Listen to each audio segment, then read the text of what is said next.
지난주에 제가 임지사님이 권하셔서 알렉산드리아를 다녀왔습니다. 그리고 나서 우연히 KBS 교양 프로그램인데요. 걸어서 세계 속으로라고 하는 테마 여행 프로가 있어요. 아마 오래전에 방송된 것 같은데 우연히 알고리즘으로 다시 뜬 것 같고요. 제가 이것을 본 이유는 버지니아를 얘기했기 때문에 버지니아 여행은 뭐 할 게 있나 궁금해서 제가 왔습니다. 알렉산드리아도 가보고 여러 곳 다녔더라고요. 그런 중에 메네세스 지역이 나오더라고요. 제가 살고 있는 동네가 반가워서 갔는데 여러분들은 다 알고 계셨을 거라 생각이 됩니다만은 이 메네세스 전장 박물기념관이 처음으로 남북전쟁이 일어났던 최초의 장소라는 것을 저는 처음으로 알게 됐습니다. 이 남북전쟁으로 민간인을 포함해서 약 65만 명이 사망한 것으로 통계가 되어 있습니다. 지금의 인구수에 생각해보면 얼마 안 된다라고 생각할 수 있겠지만 남북전쟁 당시의 인구를 생각해보면 굉장히 많은 숫자가 죽은 거고요. 미국이 물론 1차 세계대전, 2차 세계대전, 베트남전도 참전했습니다만은 가장 많이 미국 역사에서 전쟁에서 죽은 사람 수가 많은 게 바로 남북 전쟁입니다. 결국 많은 사람의 희생을 통해서 뭐가 이루어지게 되느냐면 노예 해방의 시초가 바꿔지게 되고요. 미국의 평등과 평화의 기초를 닦아놓은 시발점이 바로 이 남북전쟁이었다라고 하는 얘기입니다. 물론 지금 온전한 평등과 평화를 이루었느냐라고 또 반문한다라고 하면 또 다른 문제일 수 있습니다만은 일단 큰 차별의 장벽을 넘어선 역사적 사건인 것은 저는 분명하다 이렇게 생각을 합니다.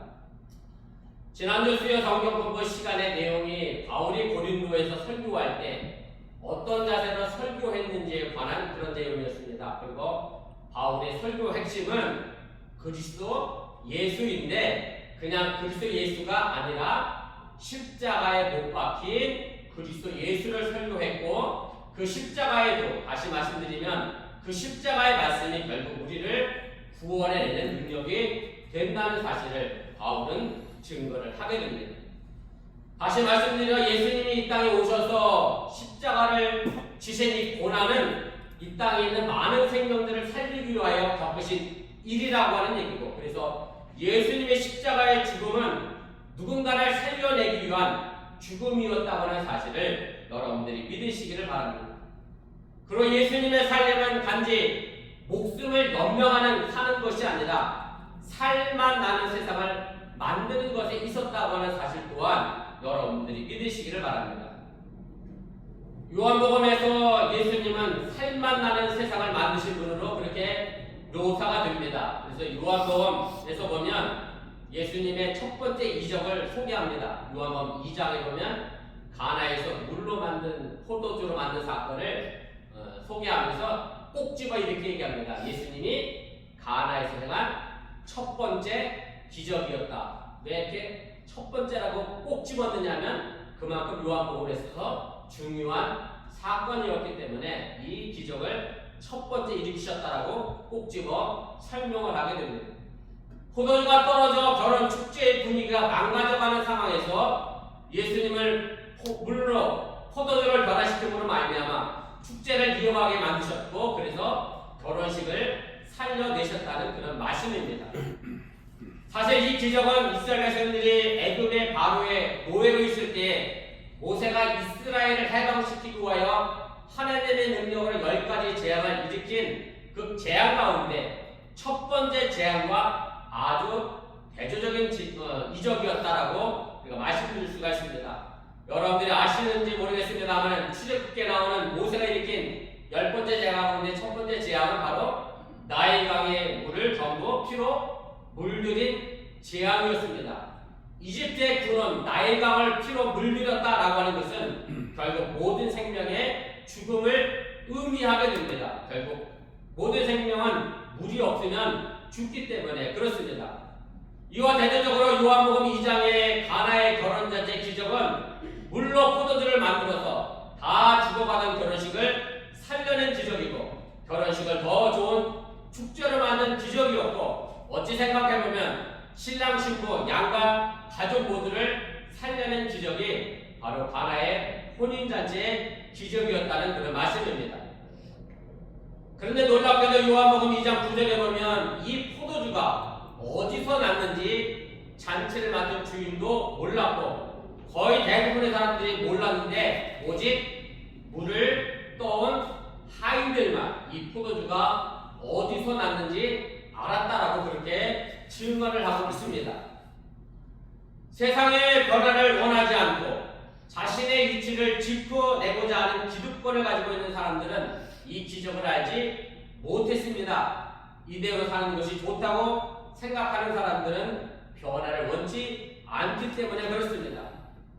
그러나 오히려 가지고 올 것은 물밖에 없는 하인들만이 이 포도주가 어디서 나는지를 알았습니다. 변화를 원하는 사람들만 알게 됐다는 그런 말씀이기도 합니다. 저의 첫 목회지는 강원도 영월입니다. 아주 산속입니다. 이름도 문산교회입니다. 그 앞에 있던 제 선배 목사님이 그 교회가 왜 문산교회인 줄 아느냐 그래서 제가 뭐 알 수가 있나요? 근데 정확히는 문산리에 있어서 문산교회거든요. 네, 그분이셨는데 그렇게 얘기해요. 문 열면 어떻게 하셨어요? 혹시 가보셨어요 거기? 문 열면 산이야. 그 동네는요 경험기로 농사를 못해요. 왜 경험기로 밭을 못 가느냐면 그만큼 산이 기울어져갖고 정의가 제대로 못 써. 두 발로. 그래서 전부 서로 밭을 가는 그런 동네 있어요. 못 보셨죠? 서로 밭 가는 동네. 요즘 시대에 서로 밭을 갈아서 고추 농사를 하는 그런 곳이었는데 제가 거기를 천목회를 갔습니다. 제가 천목회 나갈 때에 그때 영월지방 감리사님이 어디에 계셨느냐면 주천감리교회에 계셨던 분이 감리사로 계셨는데 그 주천이라고 하는 동네에 전설이 있어서 제가 그 전설을 소개하려고 제가 이야기를 했습니다. 이 주천이라고 하는 동네는 한문으로 보면 술주자에 내천자를 써요.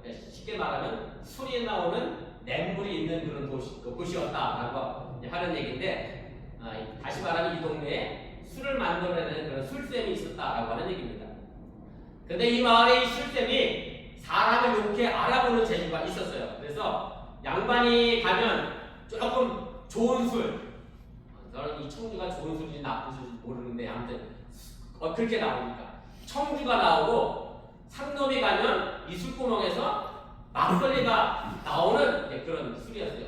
근데 이 상놈이 청주를 한번 먹어보고 싶어서 막걸리를 흔하게 먹을 수 있으니까 그래서 자신이 양반 옷을 어렵게 구해갖고 옷을 쓰고 이렇게 쓰고 양반 옷을 입고 이제 그 술잔에 가서 어흥어흥하면서 자기가 양반 보는 거로 이제 갔다는 얘기예요. 그러면 이제 뭐를 기대했겠죠? 이제 청주가 나올까 기대하고 딱 갔더니 이 주천에서 청주가 안 나오고 막걸리가 나온 거예요. 그래서 이 상놈이 화가 났어요. 평소에는 상놈으로 무시받고 살았는데 이 술잔까지도 자기가 양반 옷을 입고 왔음에도 불구하고 상놈으로 알아보니 상놈으로 차별하니 막 화가 나서 이 상놈이 막대기를 가지고 그 술구멍을 마구 파헤치고 부쉈다는 거예요. 그리고 그 뒤로부터는 이 술잔에서 더 이상 술이 안 나오고 뭐만 나오게 됐느냐? 물만 나오게 됐다라고 하는 그런 전설입니다.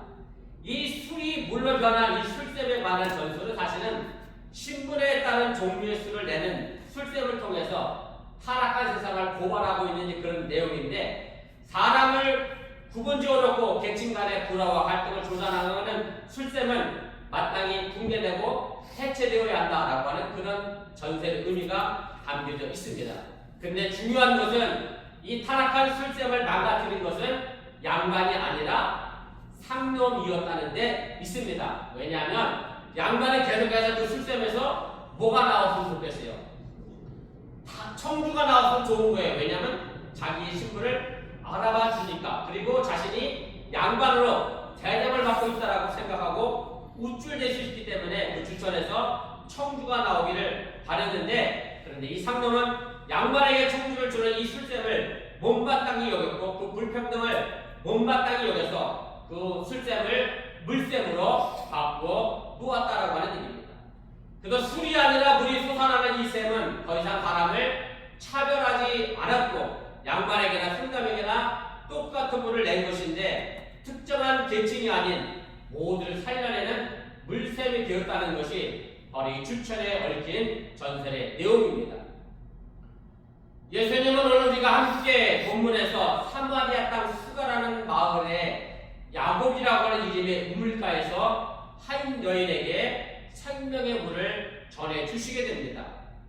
사실 사마리아는 유대인들이 가기를 싫어하는 그런 지역입니다. 저도 아직 성지순례를 그곳에 가보지 않아서 잘 모릅니다만은 이스라엘 역사를 보면 이스라엘은요 다윗 임금 이후에 솔로몬이 왕이 된 다음에 솔로몬이 예루살렘에 솔로몬 성전을 건축하고 나서 남과 북으로 나누어지게 됩니다. 마치 한국의 남과 북이 분단된 것처럼 그렇게 나누어졌습니다. 그래서 남쪽은 유다라고 부르고요. 성경에 보면 남유다라고 하는 구약 성경이 나오죠. 그리고 남유다의 수도는 예루살렘입니다. 그리고 북쪽은 이스라엘이라고 불렀고 그 수도는 사마리아가 수도입니다. 그런데 남북이 이렇게 분단됐는데 어디부터 먼저 망했느냐면 북쪽 이스라엘부터 망했습니다. 북쪽 이스라엘은 아시리아가 쳐들어와서 그것을 점령하게 되고 남쪽 유다는 조금 더 오래 그 왕국을 지속해 나가게 됩니다. 그런데 북쪽 이스라엘이 아시리아가 쳐들어와서 나라가 망하면서 아시리아 사람들이 북쪽 이스라엘 사람들과 강제로 혼인관계를 맺어서 쉽게 말하면 혼혈이 되버렸어요. 아시리아 사람들과 피가 섞이는 혼혈을 만들어내게 됐습니다. 그래서 유대 민족도 그렇잖아요. 선민의식에 출제했던 사람들이니까 자신들이 우리나라도 요즘 단일 민족을 자랑할 건 아닙니다만은 단일 민족이 사로잡힌 이 유대인들에게 사마리아 사람들은 피가 섞인 말 그대로 개런도 못한 취급을 받게 된 것이 바로 사마리아 사람들입니다. 우리 시구하면 양만 대접을 받지 못하고 상놈 대접을 받았다라고 하는 그런 맛이 있는데 그래서 사마리아 사람들은 예루살렘 성전들을 밟을 수조차 없었던 그런 나쁜 관계가 바로 남쪽 유다와 북쪽 이스라엘의 그런 관계였습니다. 아무튼 조상들의 그 불행한 역사 때문에 모든 사마리아의 여자들은 유대 남자들로부터 어떤 그런 소리를 듣게 됐느냐면 색을 밝히고 부정을 탄 재수 없는 사람들이라고 하는 그런 욕을 들을 수밖에 없는 그런 상황이 되어버렸습니다. 그런데 오늘 유대인인 예수님이 놀랍게도 지금 사마리아 여자에게 본문 7절에서 이렇게 말을 합니다. 사마리아 여자 한 사람이 물을 기르러 왔으에 예수께서 물을 좀 달라 하시니 유대인이라면 전혀 상종도 안 하는 사마리아 여인에게 더욱이 16절 이하를 보면 이 여자는 남편이 이미 5이 지나갔고 지금도 또 있으니 6번째 남자랑 살고 있는 말 그대로 팔자가 센 그런 여자의 모습으로 등장합니다. 그래서 이 여인은 본문 6절에 보면 6시에 물을 기르러 왔다 그렇게 되어 있습니다. 6시니까 아침 6시, 저녁 6시 생각하시면 안 되고요. 이스라엘의 6시는 지금 우리가 살고 있는 이 시대의 시간으로 보면 정오 12시입니다. 지난주에 밤 낮 12시에 물 들어가는 사람 있으면 어떤 사람인가요? 그 뜨거운 태양에 물 들어가는 사람은 약간 이상한 사람인 거죠. 대부분의 여자들은 언제 물을 들어가요?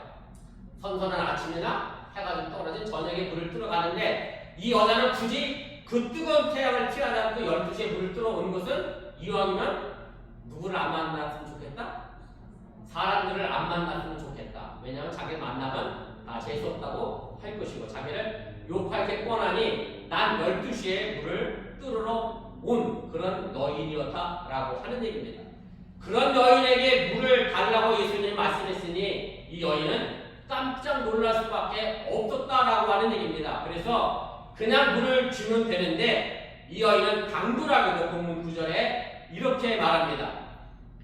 사마리아 여자가 이르되 당신은 유대인으로서 어찌하여 사마리아 여자인 나에게 물을 달라 하나이까 하니 이는 유대인과 사마리아인이 서로 상종하지 아니함이라. 이렇게 성경은 설명하고 덧붙입니다. 이 여인의 질문에는 유대인의 혈통주의, 단일 민족을 비우는 듯한 저항 의식이 담겨져 있었고요. 그리고 남자가 여자에게 물을 달라고 한 남녀 차별에 대한 저항 의식도 담겨 있음을 우리가 보게 됩니다. 그러자 예수님은 본문 10절에서 오히려 이 여인에게 이렇게 대답을 해주십니다. 예수께서 대답해 이르시되 내가 만일 하나님의 선물과 또 내게 물 좀 달라 하는 이가 누구인 줄 알았더라면 내가 그에게 구하였을 것이요 그가 생수를 내게 주었으리라. 물을 달라고 한 예수님이 오히려 이 여인에게 생수를 주시겠다라고 말씀합니다. 더욱이 본문 14절에서 예수님은 이렇게 말씀합니다. 내가 주는 물을 마시는 자는 영원히 목마르지 아니하리니 내가 주는 물은 그 속에서 영생하도록 솟아나는 샘물이 되리라. 이 대화 속에서 여인은 예수님이 말씀하고 있는 물에 대하여 오해를 하게 됩니다. 이 여인은 매번 사람 중에서 뜨거운 대낮에 물을 뜨러 왔으니 그거 안 하면 얼마나 좋겠어요. 그러니 물 들어오지 않아도 좋으니 내 속에 그렇게 계속해서 솟아나는 생수가 있었으면 좋겠다라고 생각하면서 그 물을 물리적인 물로 이해하고 받아들였습니다. 그러나 예수님은 이 물이 물리적인 물을 말씀하는 것이 아니었다라고 하는 사실을 여러분들이 깨달으시길 바랍니다. 마치 니고데모가 엄마 뱃속에서 내가 다시 들어가서 두 번 태어나겠느냐라고 오해했던 것처럼 이 여인도 똑같이 예수님의 말씀에 대하여 오해를 했다는 그런 말씀입니다. 예수님은 정작 물이 필요한 사람이 예수님 자신이 아니라 바로 이 여인이었다라고 말씀하고 있는 겁니다. 그래서 영원히 목마르지 않는 물을 이 여인에게 주겠다라고 얘기했고 그러자 그 여인은 자신에게 그 물을 달라라고 이야기를 하게 됩니다. 그런데 주시면 되는데 예수님도 참 뜬금이 없으십니다. 오늘 본문 16절에 보면 이렇게 이야기합니다. 이르시되 가서 내 남편을 불러와라. 그러자 이 여인이 자신의 남편이 없다고 말합니다. 그리고 본문 17절 18절에서 예수님은 이렇게 이어 또 말씀합니다. 예수께서 이르시되 내가 남편이 없다는 말이 옳도다. 너에게 남편이 5 있었고 지금 있는 자도 내 남편이 아니니 내 말이 참되도다. 여러분은 이 본문을 읽을 때마다 어떤 생각이 드셨는지 모르겠습니다만은 예수님은 왜 갑자기 생수를 주시겠다 그래놓고 뜬금없이 남편을 불러오라 라고 했을까 하는 그런 의구심을 가지게 됩니다. 바로 이 여인의 간절한 목마름이 어디에 있는지를 알게 됐다라고 하는 얘기입니다. 이 여인은 남편을 5번 이상 바꿀 정도로 사랑에 목마른 사람이었다라고 하는 얘기고 이 남자에게 배신당하고 저 남자에게 이혼당하고 버림당한 그 여인, 그래서 사람이 없는 대낮에 물을 길러올 수밖에 없었던 소외당하고 외로웠고 동네에서 매장당한 죽임을 당한 그런 여인이었다는 것을 예수님은 알고 계셨기에 남편을 데려오라 그렇게 말씀하셨다라고 하는 얘기입니다. 그래서 예수님은 사랑에 목말라하고 있는 이 여인에게 목마르지 않냐는 생수, 영원한 생명, 예수님의 말씀을 전해주고 싶으셨다는 그런 말씀입니다. 그리고 보면 14절에서 말하는 것처럼 이 물은 그 여인의 속에서 영원히 살도록 솟아나는 생물로 그녀 자신도 목마르지 않고 또 그녀 자신 안에 영원히 솟아나는 영원한 생명의 생물이 있어서 다른 사람도 살릴 수 있는 생명수가 그 안에 있음을 깨우쳐주고 있음을 우리가 보게 됩니다. 우리가 인생을 살아가면 늘 밖에서 우리를 살려낼 것을 찾고 있습니다. 그리고 밖에서 내가 뭘 자꾸 찾다 보니 밖의 것이 나를 죽인다라고 생각하기도 합니다. 그래서 이런 말을 너무나 쉽게 합니다. 돈이 없어서 나 살겠다고 하는 사람 못 봤어요. 돈이 없어서 죽겠다. 왜 배고픈데 또 왜 죽나 몰라. 배고파서 죽겠다. 기분도 나쁘면 죽겠다. 미워도 죽겠다. 살면 좋은데 자꾸 밖에 있는 걸 보면서 내가 그것 때문에 죽겠다라고 이야기를 하게 됩니다. 내 밖에 있는 물질, 내 밖에 있는 사람들 때문에 내가 죽겠다는 건데, 그런데 말 그대로 이런 것들이 나를 죽이는 것들인지 우리 깊이 생각해 볼 필요가 있다라고 하는 얘기입니다. 그런 이런 문제가 해결되고 나면 내가 살겠다라는 의미가 들어있는데, 과연 이 문제가 해결되면 내가 살게 되는지도 우리가 의구심을 가지고 깊이 생각을 해봐야 한다는 그런 말씀입니다. 무슨 말씀인가 하면 결국은 내 밖에 있는 것들이 나를 힘들게 하는 것이 아니라 나를 죽이고 나를 살리는 것을 밖의 것이 하는 것이 아니라 결국 내 안에 있는 욕심과 내 안에 있는 욕망이 나를 힘들게 하고 나를 죽게 만든다는 사실을 여러분들이 깨달으시길 바랍니다. 물론 이 세상에 살아가면서 욕심 없이 살아가는 사람은 한 사람도 없을 것이라 생각이 됩니다. 그래서 많은 사람들이 그 욕심 때문에 늘 힘들어합니다. 그 욕심이 항상 다른 남과 비교를 하게 되고 그 욕심이 나의 자존심을 망가뜨릴 때가 너무 많다는 그런 말씀입니다. 더 나아가 내 안에 있는 게으름이 나를 힘들게도 합니다. 내 안에 믿음이 미움이 나를 힘들게 합니다. 내 안에 사랑의 마음이 없는 것이 나를 힘들게 한다는 그런 말씀입니다. 결국 내 안의 것을 잘 다스릴 때 우리가 살아낼 수 있는 힘을 갖게 된다는 사실을 여러분들이 깨달으시기를 바랍니다.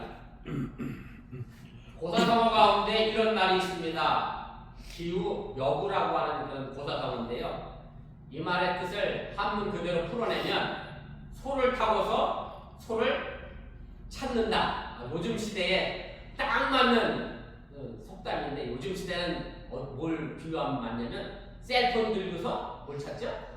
셀폰 찾. 내가 셀폰 손에 들고 있으면서 내 셀폰 어디 집안에 찾는다니까.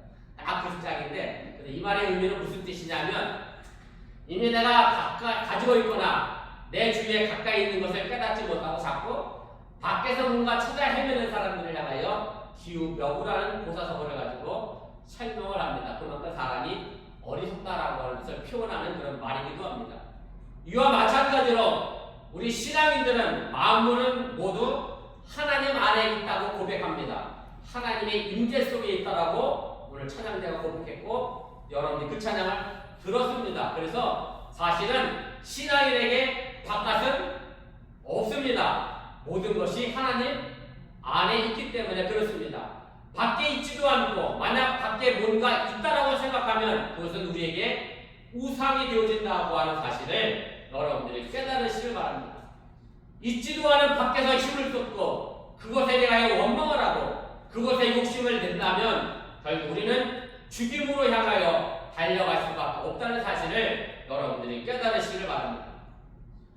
우리는 하나님 안에 있으면서 하나님을 찾는 어리석음을 범하지 마시기를 바랍니다. 하나님에 있으니 그 하나님과 그저 동행하면 됩니다. 다른 것을 구하고 다른 것을 더 찾을 것이 없다는 그런 말씀입니다. 이 우물가의 여인은 예수를 만나고 나서 그 자신 안에 있는 생명력을 발견하게 되고 찾게 됩니다. 그래서 물을 뜨기 위하여 들고 와서 양고기를 버려두고 동네로 들어가서 이렇게 외치게 됩니다. 28절 30절 말씀인데 요거는 함께 읽겠습니다.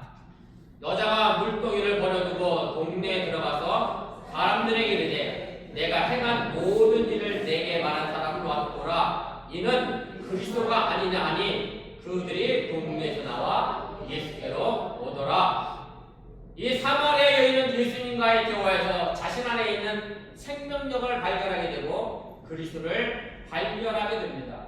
예수님이 이 여인에게 준 것은 다른 것이 아니라 살려내는 가르침이었다라고는 말씀입니다. 나도 살고 남도 살리는 가르침, 이것이 바로 예수님이 우리에게 주신 생명력의 말씀임을 여러분들이 믿으시기를 바랍니다.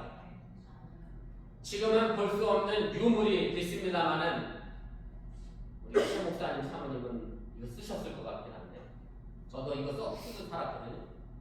아니 안 넘어가서 모르는구나. 아 이거 아시죠? 네. 못 본 분도 계시죠? 뭐 집사님 못 봤을 것 같은데. 보셨어? 저 옛날 분인데 동네에 있던 펌프인데 눈물이 없던 시절에 땅에 지어서 파서 저걸 세워놓고 그냥 풀면 물 안 나오잖아요. 어떻게 물 나오죠? 물을 붓고 열심히 펌프질해야 그 압력으로 밑에 있는 물을 끌어오는데 그 붓는 물을 뭐라고 그러죠? 예, 마중물이라고 해요. 그게 마중물이에요. 마중물의 의미가 그겁니다. 마중물이 있어야 사실은 펌프가 그 역할을 합니다. 암만 힘이 좋은 남자가 암만 펌프질해도 마중물이 없이는 절대 그 펌프의 물은 올라오지 않습니다. 예수님의 가르침은 우리에게 생명을 주는 마중물이 됩니다. 그 말씀이 우리 마음속에 마중물이 되어준다라고 하면 우리에게는 끊임없이 생명의 물이 넘쳐나서 나를 살게 하고 가족을 살리고 이웃을 살려낼 수 있음을 여러분들이 믿으시기를 바랍니다. 그리고 예수님은 이 3월의 여인과 혼인과의 말씀을 나누고 나서 바로 우리가 너무나도 잘 알고 있는 진정한 예배와 거짓 예배에 대한 교훈을 말씀해 줍니다. 사마리아 여인이 예수님에게 예루살렘에서 예배하는 것과 그리심산에서 예배하는 것 어느 것이 진짜 예배냐라고 그렇게 묻습니다. 그랬더니 예수님은 이 두 장소 모두를 부정하십니다.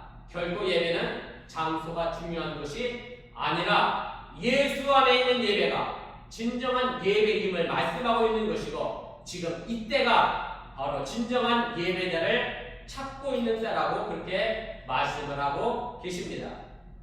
우리가 지금 교회에서 예배를 드립니다. 예배는 한문입니다.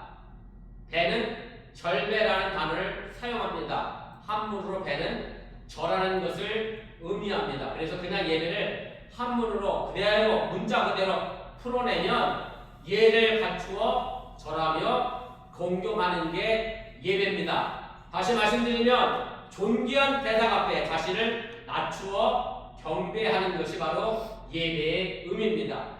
그 예배는 단순히 내가 이 예배 순서에 참석하는 것이 아니라 하나님 앞에서 나 자신을 낮추고 하나님을 최고의 가치로 인정하며 경배하는 행동이며 하나님 앞에서 내가 높아지는 시간이 아니라 나를 낮추고 하나님을 높이는 시간이 바로 예배의 시간임을 여러분들이 믿으시기를 바랍니다. 이런 의미에서 예수님은 사마리아 여인에게 예배의 장소가 중요한 것이 아니라 영과 진리로 예배하는 것이 중요한 것임을 분명하게 말씀하고 있는 것을 믿으시기를 바랍니다. 우리가 흔히 오해하고 있는 것처럼 하나님은 교회 안에만 계시지 않습니다.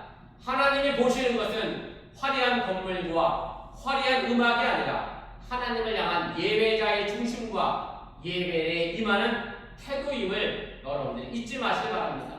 그리고 그 마음을 가지고 살아가는 삶이 바로 하나님 앞에 원하시는 예배자의 모습임을 여러분들이 믿으시기를 바랍니다. 라틴어로 얘기하면 코람 데오라는 단어를 사용하는데요. 데오가 하나님이고 코람은 앞에서라는 뜻입니다. 하나님 앞에서입니다. 제가 오늘 아침에도 또 우리 집사람에게 혼이 났습니다. 저는 머리를 빗으면 어디만 빗을까요? 앞만 빗습니다. 어떻게 하셨어요? 저는 앞만 보이면 됩니다. 저는 뒤를 볼 수가 없습니다. 거울 앞만 보고 제 앞머리를 너무 발전하게 하는데 뒤는 자꾸 안 보이니까 집사한테 혼이 납니다. 뒤 다시 빗으라고. 집사를 다시 빗어주는데 제가 무슨 얘기 하려고 하냐면 거울 앞에 서 있는 나는 보이는 데는 내가 깨끗하게 하셨잖아요. 하나님이 항상 내 앞에 있다라고 하면 다시 하나님 어디까지 보실까요? 앞만 보는 게 아니라 제 뒤도 보십니다. 그래서 하나님 앞에 서 있는 그 삶의 자세가 예배하는 자세고 일상의 삶의 모습이 되어져야 한다는 사실을 여러분들 잊지 마시기 바랍니다. 지금 나는 말 그대로 살리는 삶을 살고 있는지 아니면 죽이는 삶을 살고 있는지를 살펴보시길 바랍니다. 예수님이 고난과 십자가의 죽음으로 우리를 살려내고 살만 나는 세상을 살아가게 하셨던 것처럼 여러분들의 신앙과 삶이 나를 살리고 가족을 살리고 교회를 살리고 이웃을 살려내는 삶이 되시기를 주님의 이름으로 간절히 축원을 드립니다.